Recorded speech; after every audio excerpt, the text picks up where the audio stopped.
introduce myself briefly. I'm Timo, one of the organizers of the Amsterdam event.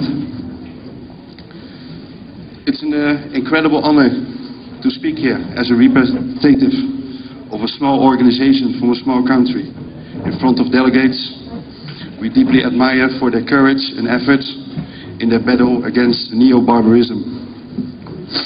Holland, a country just like France, was once known worldwide for tolerance and freedom. Holland is a country known for far-reaching liberalization and rights for individuals without losing sight of the interests of the collective. A country that respects every religion and lifestyle. A country that always has taken the lead for defending dissidents. Or not? No, that's history. In Holland, homosexual people are being outlawed.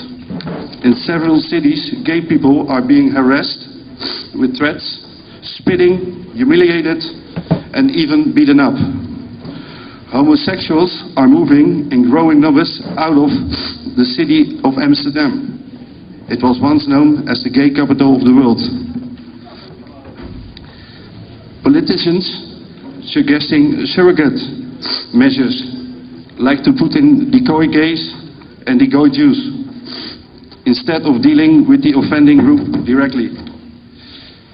Yes, Jewish people have also a reason to imagine it's the 30s of the last century again. For Jewish people, it isn't safe anymore on the streets, and especially not for those with the outward characteristics of Orthodox Jewish people. Undercover reports in Amsterdam are showing that Jewish people are being addressed because of the fact that they are Jews, insulted and welcomed with the Nazi salute. Ex-Minister Bolkestein recently warned the Jewish community in Holland that it will be better for them. Thank you very much.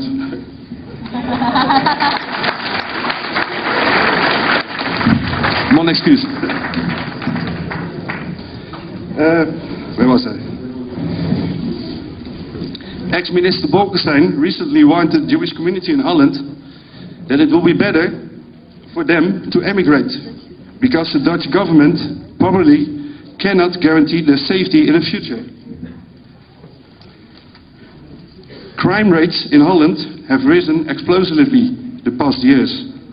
Moroccan criminals are overrepresented in the Dutch prisons, and research has exposed that their percentage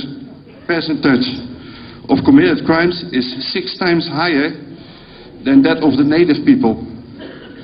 Also, the kind of crimes are changing. More and more violent, and many victims end up with serious injury, trauma, or even death. The street image in many Dutch cities is being dominated by trouble-causing youths. These youths regard our entire Western society in a very disrespectful way. Frequently, women in the streets are addressed with sexual remarks, called whores, or even worse, brutally raped. Dutch girls are often picked up from the streets, drugged, raped, blackmailed, and forced into a life of prostitution. The safety of the reporting media is not longer guaranteed. Camera teams are chased out of no-go areas in a violent way, and newspapers are so often threatened nowadays that they have to change what they publish. Firefighters and ambulance staff aren't able to do their duty without a police escort, and many times complications appear or people even die due to the fact the emergency workers are not able to do their jobs. I don't have to tell you which group operating from a certain ideology is responsible for this, and I also assume these facts. Doesn't sound strange to you. The previously used word neo-barbarism is of course a synonym for radical Islam.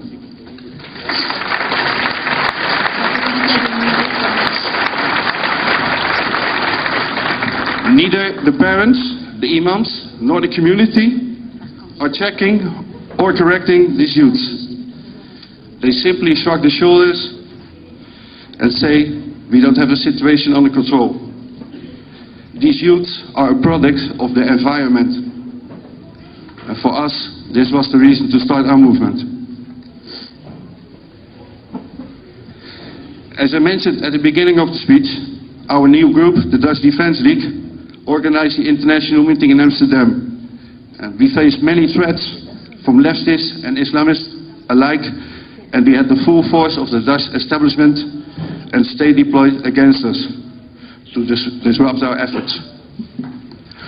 Our work in Amsterdam shows that even a small group of committed good people can organize events that capture the attention of a nation.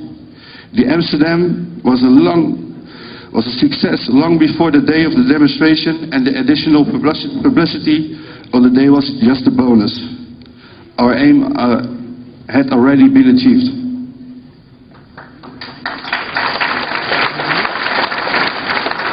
I'm not finished. The DDL is proud to be actively cooperating with our friends from across Europe. We were at the event in Berlin at the beginning of October. We are here today in the beautiful city of Paris. And we will join our English allies at the demonstration in the highly Islamized town of Luton in February. International cooperation is essential to our cause, and we must stick together in our collective efforts to defend freedom and democracy across our continent.